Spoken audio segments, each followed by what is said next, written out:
Bien, chers aimés dans le Seigneur Jésus-Christ, alléluia à toutes et à tous.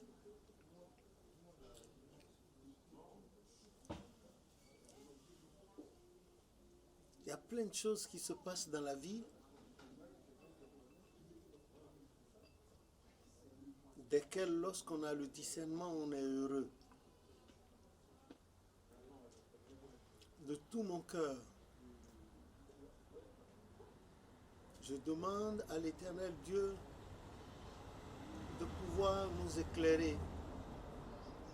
Comme disait Deutéronome 29, verset 29, que tout ce qui est révélé sont pour nous et nos enfants, mais ce qui est caché est à l'Éternel Dieu, pour édifier les uns et les autres.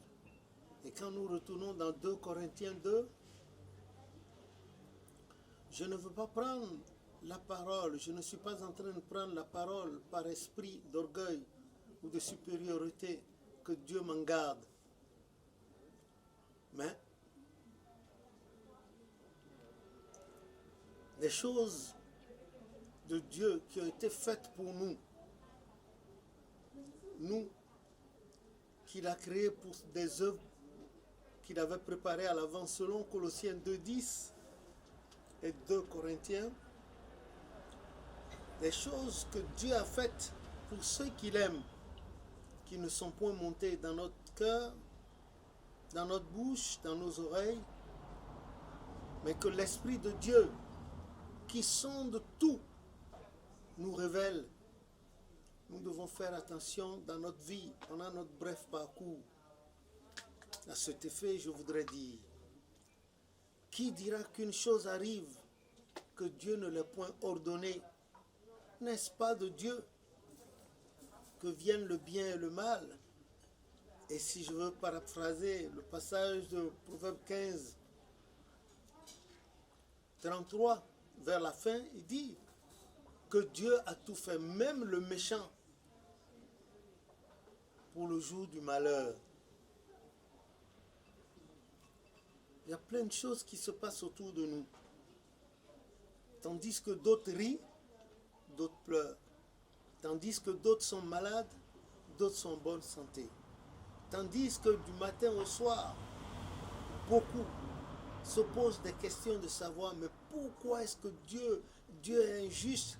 Il rend riche des gens, il rend d'autres pauvres, il permet que certains soient célibataires, hommes comme femmes, il permet que d'autres soient mariés, même à l'excès, au point de ne pas, pendant que d'autres cherchent une femme, il y a un autre qui en a, il ne sait même pas qu'en faire.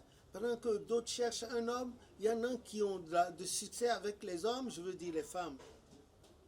Dieu serait-il injuste si nous retournons, nous prenons en considération le cas de Rebecca avec ses jumeaux, Ésaü et Jacob? Non, Dieu est prescient. Et dans le psaume 139, le psalmiste, à travers notre père David, a dit: tu me connais, tu me sondes et tu me connais. Tu sais quand je marche, quand je m'assieds. Tu sais quand je me couche et quand je me lève. La parole n'est pas encore dans ma bouche que tu la connais entièrement déjà. Oh Dieu, tu es merveilleux. Les jours des années de ma vie étaient tout inscrits devant ta face avant même que tu me tissasses dans le ventre de ma mère, comme a repris Jérémie chapitre 1 à partir du verset 4. Lorsque Dieu lui a dit qu'il prendrait la parole devant les gens devant lesquels il les enverrait, il a dit non, qu'il ne sait pas parler, qu'il a un enfant. L'Éternel lui a dit: mais non, Jérémie, arrête de dire que tu es un enfant. Non. Je te connaissais déjà avant même de te mettre dans le sein de ta maman, je te connaissais. Les jours de tes jours étaient déjà inscrits devant moi. Et je t'ai choisi pour prophète des nations. Et à ta naissance, j'ai mis la parole dans ta bouche. Si tu trembles devant les gens vers lesquels je vais t'envoyer, eh bien, je te ferai trembler. Bon, je dis tout ça là pourquoi? Franchement,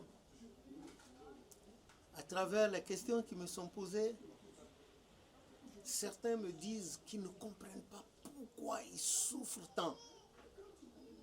Qu'ils souffrent. Qu'ils soient de l'église ou non.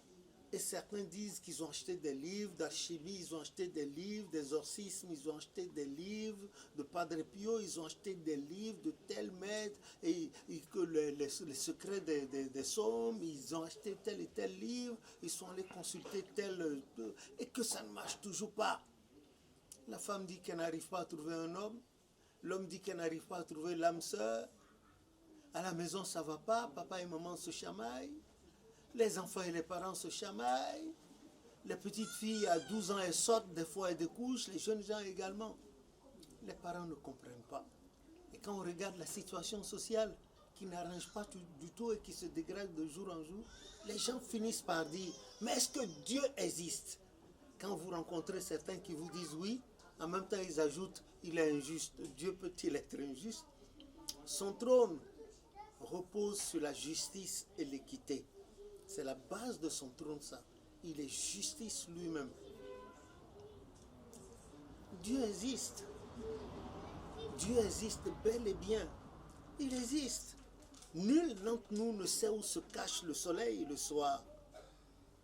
La géographie nous dit que le soleil ne bouge pas, que la Terre fait le tour du soleil en 365 jours et en faisant cette révolution, la Terre tourne sur elle-même en 24 heures, chaque 24 heures la Terre. Donc en définitive, certains disent même que le soleil ne change pas, il reste où il est. C'est le soleil, la Terre pendant sa révolution qui fait que on a l'impression que le soleil se déplace alors que nous sommes sur une Terre mobile, amovible. Et nous disons, nous voyons le soleil le matin à l'est et on dit le soir il se couche à l'occident. Et quand on retourne dans le psaume 19, on dit que le soleil pendant sa course, on parle de la course du soleil. Dites-moi, pour une jeune fille que vous avez vue naître et grandir, subitement un jour on dit qu'elle est en grossesse. Ce n'est pas quelqu'un qui a pris la main pour aller lui déposer un enfant dans le ventre, mais l'enfant est là. La science dit oui, que c'est après le rapport sexuel, les jours d'ovulation, que si elle est fécondée, il y a l'œuf, il y a ceci, et ensuite ça finit par le fœtus, et puis l'embryon, le fœtus et la naissance. L'enfant naît, 2 semaines, il y a un changement. 1 mois, il y a un changement. 2e mois, il y a un changement. 3e mois, 4e mois, la dentition. Il y en a déjà qui commencent même à s'asseoir et à ramper. Il y en a qui cherchent à s'agripper. Il y en a qui reconnaissent leur maman, leur papa et tournent la tête, reconnaissent qu'ils s'appellent tant et tant. Mais tout cela, là, si Dieu n'existait pas, comment cela eût pu être possible? Certains ont arrêté de prier parce qu'ils ont essuyé tellement d'échecs qu'ils disent que Dieu n'existe pas. Dieu existe. Moi qui suis ici, je suis un exemple palpable de l'existence de Dieu. L'histoire de ma naissance, l'histoire de la naissance de ma naissance est une histoire très drôle. Je l'ai déjà raconté. On en a connu d'autres plus drôles encore. Il y a quelqu'un, un devancier de l'église qui est mort. Mais son fils aîné, sa maman cherchait d'enfants. Dans ces années 1959, 58, 59, sa maman cherchait d'enfants. Le couple cherchait d'enfants. Et un jour, la maman a eu quelque chose. Et quand c'est sorti, on croyait que c'était une souris qu'on est allé enterrer. Elle a remué quelque part dans sa cour. Et ensuite, elle est sortie, elle a reçu une révélation. On lui a dit elle a mis quelque chose en terre, que c'est une créature, c'est un enfant. Hein? Elle a couru, elle est allée chercher. Au moment où je vous parle, cet enfant vit. Il y a un devancier dans l'église. Dieu existe.